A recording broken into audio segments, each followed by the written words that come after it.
आज भी जमा हुए हैं, आज भी बहुत सारे बच्चों के जमा हुए हैं, लेकिन अब मैं एक लास्ट डेट बता रहा हूँ, फ्राइडे जो डे है वो आपका लास्ट है। इसके बाद अगर किसी का आएगा बेटा वो अपने पास घर पे ही रखे, बनाए ना बनाए उसकी मर्जी है, ठीक है। बाकी सब बच्चों के जो है वो जमा हो चुके हैं। यकीनन मेरा इस मकसद असाइनमेंट देने का ये बेटा आपके पेरेंट्स को फोन करके बकायदा बताऊंगा कि इन्होंने असाइनमेंट में कितने मार्क्स लिए हैं, सही है ना। और खराब होने पर आपको सिखाऊंगा कि सवाल अगर गलत हुआ है तो मैं आपको सिखाऊंगा बेटा, लेकिन अच्छे मार्क्स का पेरेंट्स को कॉल करूंगा, अच्छे मार्क्स पर, ये मैं आपको बता दूं, ठीक है। ओके बेटा, जरा सुन लीजिए क्वेश्चन नंबर 5 पर हम आ रहे हैं। क्वेश्चन नंबर 5 कुछ भी नहीं है, इन्होंने कहा draw through the given point, मतलब हमें ड्रॉ करना है। तो ड्रॉ करने वाली बात अब एग्जाम में आती नहीं है, पर तरीका देख लीजिए ड्रॉ होगा कैसे, ठीक है। अच्छा, इस सवाल के मुताबिक इन्होंने आपको स्लोप दिया हुआ है m, एक दिया हुआ है m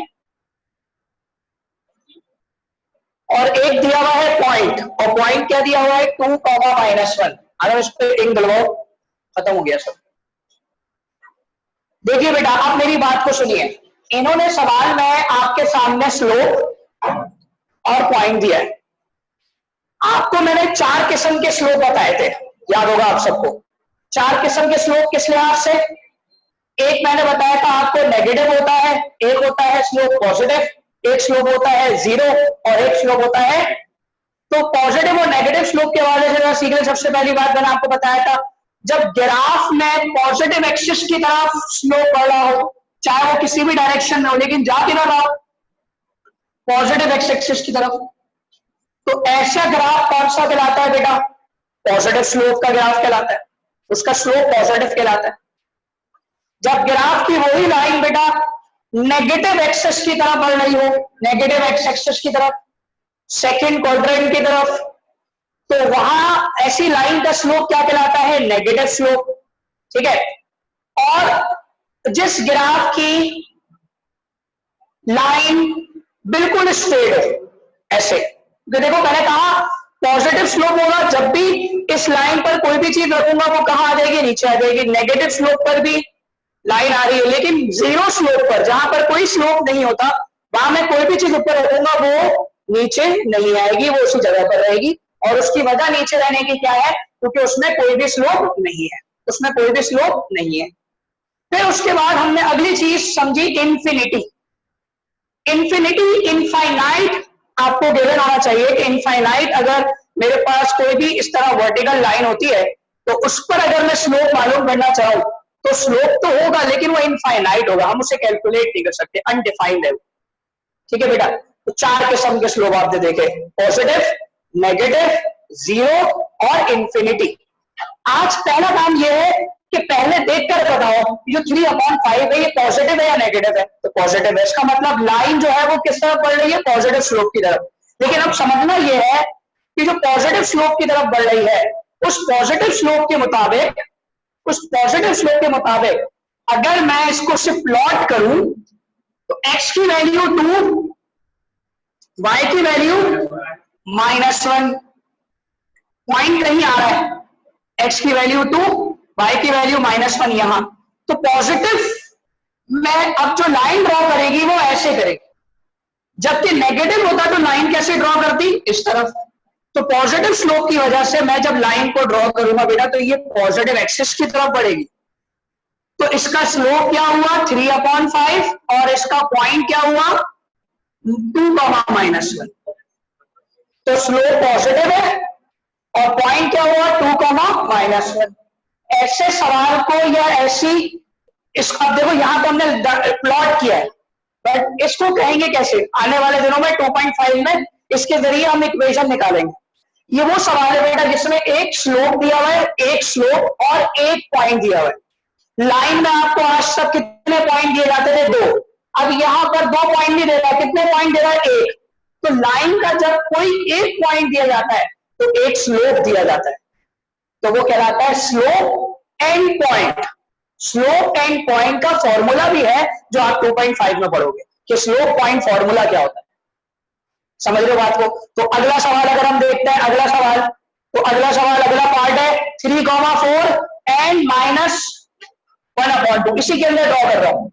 3,4, x की वैल्यू 3, y की वैल्यू 4, यहां पॉइंट आ रहा है सपोज कर लीजिए, और नेगेटिव स्लोप दिया हुआ है। तो नेगेटिव स्लोप कैसे बनना चाहिए बेटा? लाइन कैसे आएगी? इस तरीके से आएगी। लाइन किस तरीके से बनेगी? आप इसी तरीके से लाइन को ड्रॉ करेंगे y एक्सिस की तरफ, ये लाइन बढ़ती हुई नजर आएगी, जिसका पॉइंट 3,4 है, लेकिन जिसका स्लोप -1/2 है, नेगेटिव स्लोप है, सवाल में मौजूद है। m कितना है? m आपके पास -1/2 और पॉइंट कितना है? 3,4। तो बेटा प्लॉटिंग तो आती नहीं है, लेकिन तरीका ऐसा होता है प्लॉट करने का, क्योंकि आप पूरी कंप्लीट तो, अच्छा इन्होंने प्लॉटिंग नहीं की, देखो वर्ड प्लॉटिंग होता, सुनना बड़ा और से, तो फिर बड़ा मुश्किल होता है। इन्होंने कहा ड्रॉ, मतलब आप एक ग्राफ जिसके मुताबिक आपने ये बता दिया कि मेरी लाइन जो है वो नेगेटिव स्लोप बता रही है, मेरी लाइन जो है वो पॉजिटिव स्लोप बता रही है, और वो पॉइंट जो है वो डायरेक्शन बता रहा है कि मेरी लाइन को इसकी तरफ से कैसे आउटसाइड होकर के निकलना है, वो पॉइंट ये बात बता रहा है। तो क्वेश्चन नंबर 5 बिल्कुल ही एक ऐसा क्वेश्चन है जो एग्जाम में नहीं आ सकता। हाँ लॉजिकली आप समझ चुके, अब चाहे कुछ भी आ जाए, ठीक है। अच्छा अगर मैं कह दूं जीरो स्लोप होता है यहां पर, तो स्ट्रेट लाइन ड्रॉ करते नहीं। अगर m 0 होता बेटा, अगर इसी सवाल को कंटिन्यू करिए, m 0 होता, 3-4 की लाइन पर मैं ऐसी हॉरिजॉन्टल लाइन बना दूं। हॉरिजॉन्टल लाइन क्या बात बताता कि स्लोप 0 है, और अगर स्लोप क्या होता? इनफाइनाइट, इसी 3,4 पर, तो मैं वर्टिकल लाइन ड्रॉ कर देता। जीरो स्लोप पे हॉरिजॉन्टल लाइन, किस पर कोई स्लोप नहीं है, और वर्टिकल लाइन कहां आ रहा है? जहां स्लोप क्या बन गया? इनफाइनाइट। तो डायरेक्शन लाइन की किसको देखकर हो रही है? स्लोप की, स्लोप को देखकर की जा रही है, और पॉइंट से लाइन पास हो रही है। Very good. अगर 3,0 होता पॉइंट, x की वैल्यू 3, y की वैल्यू 0, तो कहां लगता पॉइंट? x एक्सिस की लाइन पर, सही है। अब पॉजिटिव स्लोप होता तो यहां से पास हो रहा होता, नेगेटिव होता तो यहां से पास हो रहा था, जीरो होता तो क्या होता? जीरो होता तो एक्स एक्सिस पर ही लाइन बना रहे होते, समझ रहे बात को? जीरो होता तो एक्स एक्सिस पर लाइन बन रहा होता, और एम क्या हो जाता? वो 0 हो जाता। समझ में आ रही बात? तमाम बातें क्या लॉजिकली है, समझ रहे बात को? और वाई एक्सिस की बात भी आ सकती है सर, अगर वर्टिकल लाइन वाई एक्सिस हो जाए तो वो इंफिनिटी हो जाती है, ठीक है। समझ आ गई बात बेटा? चले अब नेक्स्ट आगे बढ़े, शाबाश। क्वेश्चन नंबर 6 पर देखिए, हम जैसे जैसे जैसे आगे बढ़ते चले जाएंगे तो हमारे पास वो जो कॉन्सेप्ट्स हैं पैरेलल लाइन स्लोप का, परपेंडिकुलर लाइन स्लोप का, वो मेंटेन होना शुरू हो जाएगा। तो क्वेश्चन नंबर 6, 7, 8 आपको स्लोप के बारे में ही बहुत डिटेल में बताता है।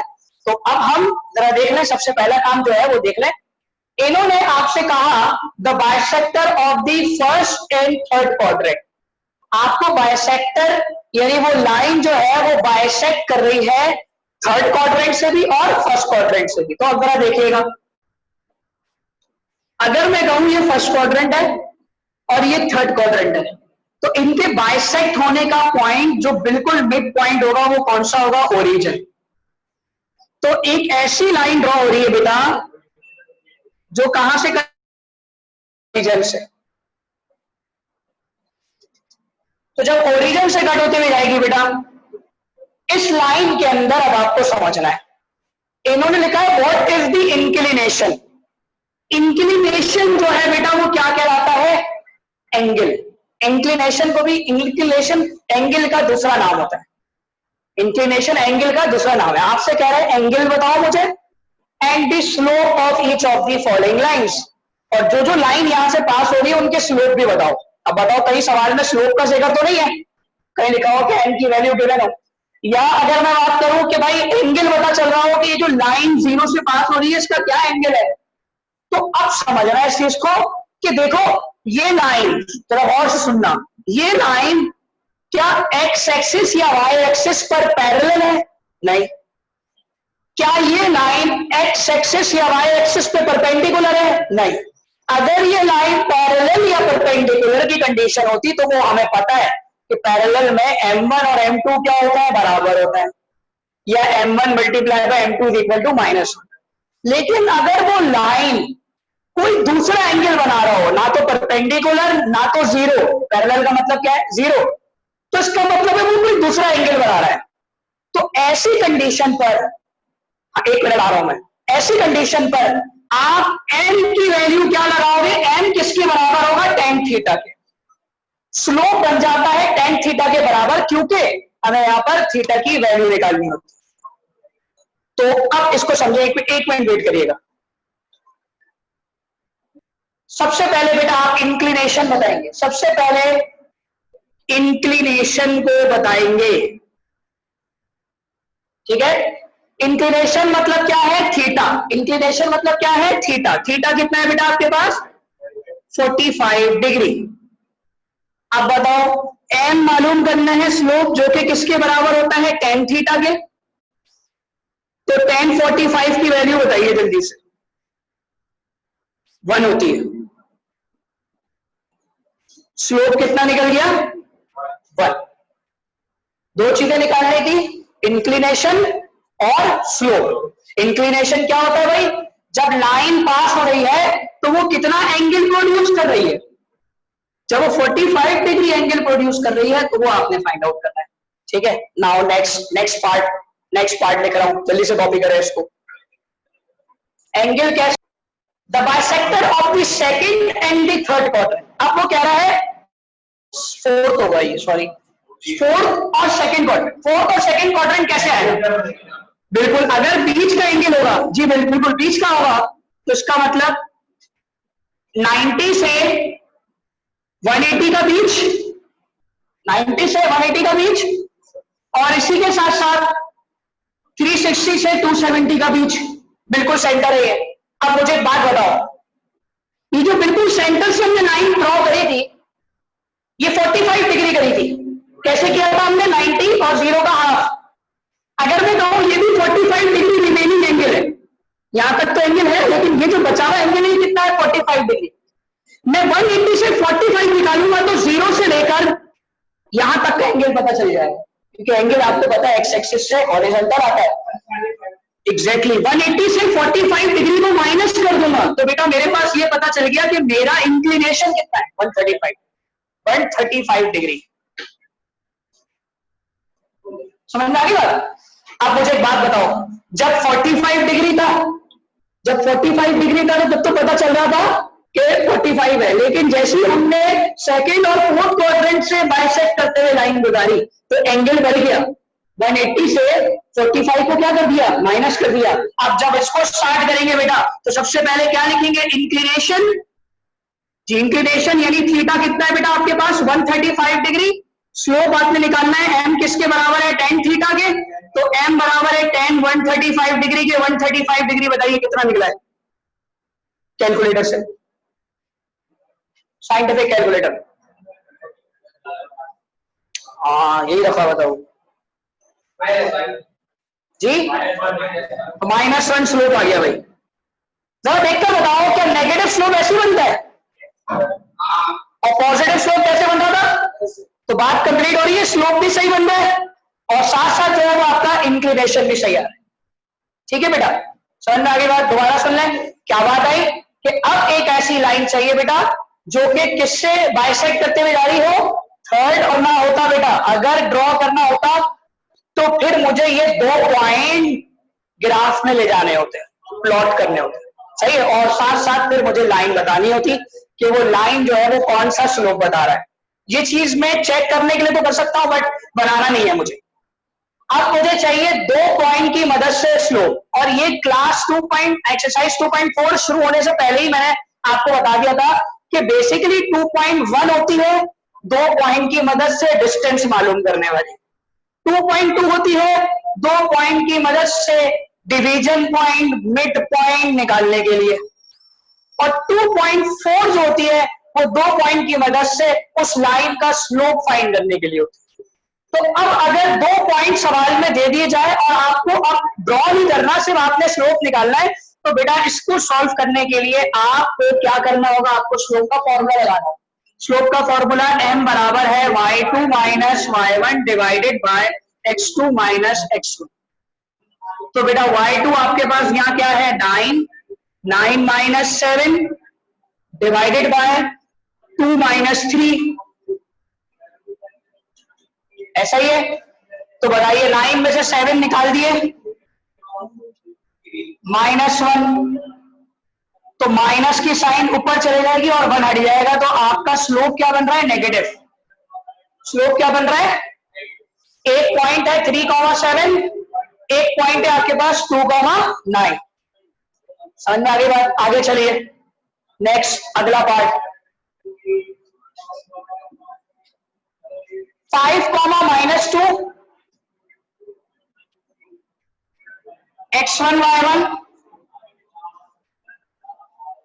3, 6 x2 y2। स्लोप निकालना है y2 minus y1 divided by x2 minus x1। y2 was 6 minus 2, x2 was 3 minus 5, 6 plus 2 और 3 minus 5, 6 plus 2 हो गया 8, 3 minus 5 हो गया माइनस का 2, 2 4 का 8, n की वैल्यू -4। समझ में आ गई बात बेटा? तो कुछ भी नहीं करना है इसके अंदर, हमें क्या फाइंड करना है? स्लोप, बस यही करना है। क्वेश्चन नंबर 7 के बाकी 2 पार्ट आप खुद कर लीजिएगा, बाकी सारे पार्ट आप खुद ही कर लीजिएगा। तो बेटा 2 स्लोप निकालना है, एक स्लोप पैरेलल हो गया और एक स्लोप परपेंडिकुलर। परपेंडिकुलर की मदद से भी एक स्लोप निकालेंगे और पैरेलल की मदद से भी एक स्लोप निकालेंगे। सवाल क्वेश्चन नंबर 8 है, ये 8 के पार्ट है कि 2 लाइनें आपके पास है, दोनों लाइनों को सपोज कर लेते हैं कि ये 2 लाइन, एक लाइन का स्लोप पता है m1 2/3। अगर दूसरी लाइन पैरेलल हो तो पैरेलल कंडीशन पे क्या बताया था? जब भी 2 लाइनें पैरेलल होंगी तो m1 किसके बराबर होगा? m2 के। तो इसका मतलब सेम होगा। पैरेलल कंडीशन के अकॉर्डिंग हमारा जो भी एंगल m1 होगा वही एंगल क्या होगा? m2, यानी m2 2/3, m2 -7/2, m2 -1 और m2 4। इसके स्लोप तो सेम होंगे क्योंकि पैरेलल के स्लोप क्या होता है? बराबर होता है। लेकिन जहां बात आ गई परपेंडिकुलर की, तो अगर लाइन है बेटा, लाइनें परपेंडिकुलर हो एक दूसरे के ऊपर, लाइनें क्या हो? परपेंडिकुलर हो, तो इसका मतलब यह है कि इस पर भी स्लोप होगा और इस पर भी स्लोप होगा। तो कंडीशन क्या होगी स्लोप की? m1 multiply by m2 is equal to -1। तो मैं क्या करूंगा? अगर मुझे m2 निकालना है बेटा, तो m1 यहाँ मल्टीप्लाई हो रहा होगा, वहां जाकर क्या हो जाएगा? डिवाइड हो जाएगा। तो इसका सॉल्यूशन होगा छोटा सा, और वो सॉल्यूशन यहीं पे आप कर लेंगे टेबल के ऊपर। m1 multiply by m2। अब m1 कितना है बेटा आपके पास? 2/3 multiply by m2 is equal to -1। ये 3 यहाँ डिवाइड हो रहा है वहां जाकर, और 2 यहाँ मल्टीप्लाई हो रहा है वहां जाकर, तो बेटा m2 कितना हो गया आपके पास? -3/2। रेसिप्रोकल हो गया। क्या हो गया? रेसिप्रोकल। आप इस पर आ जाइए। अगर m1 आपके पास -7/2 है और m2 आपके पास माइनस, तो 2 यहां डिवाइड, वहां जाकर मल्टीप्लाई, माइनस से माइनस कट गया 2/7। 2 बातें आप नोट कर रहे हो, परपेंडिकुलर का दूसरा स्लोप साइन भी चेंज कर रहा है और रेसिप्रोकल भी कर रहा है m1 के मुताबिक। देखिए m1 क्या था? 2/3 प्लस का, लेकिन अब वो किसका हो गया? माइनस का, और रेसिप्रोकल भी कर रहा है 3/। तो ये बात अब टेक्निकली आपके ध्यान में आ जानी चाहिए कि जब आप m1 गिवन और हमसे कोई पूछे कोई परपेंडिकुलर का स्लोप बताइए, तो आप डायरेक्टली तो उसका क्या करेंगे? रेसिप्रोकल और साइन चेंज कर देंगे। जब ये -7/2 था तो ये माइनस किसमें कन्वर्ट हो गया? प्लस में, और साथ साथ ही क्या हो गया? रेसिप्रोकल हो गया 2/7। सही है। इसी तरीके से -1 है जी, -1 है, तो माइनस से माइनस क्या हो जाएगा? कैंसिल। सिर्फ रेसिप्रोकल, देखो 1 का रेसिप्रोकल करने का तो कोई फायदा नहीं है, 1 ही रहता है। तो आंसर स्लोप का क्या आ रहा है? 1 आ रहा है, लेकिन पॉजिटिव आ रहा है। इसी तरीके से इसमें बताओ, अगर मैं बोलूं 4 का रेसिप्रोकल करोगे तो क्या बन जाएगा? 1/4। कैसे कैसे बनेगा? -1/4। कैसे बनेगा कि 4 यहां पर है और हम इसको -1 से लेकर डिवाइड कर दें, तो m2 कितना निकल आया? -1/4। कोई मसला है इसके अंदर? टाइम खत्म होने वाला है। आज की क्लास तमाम क्वेश्चन नंबर 8 तक की क्लास थी, जो कि एग्जाम में नहीं आता, लेकिन तमाम बेसिक्स थी जो 2.4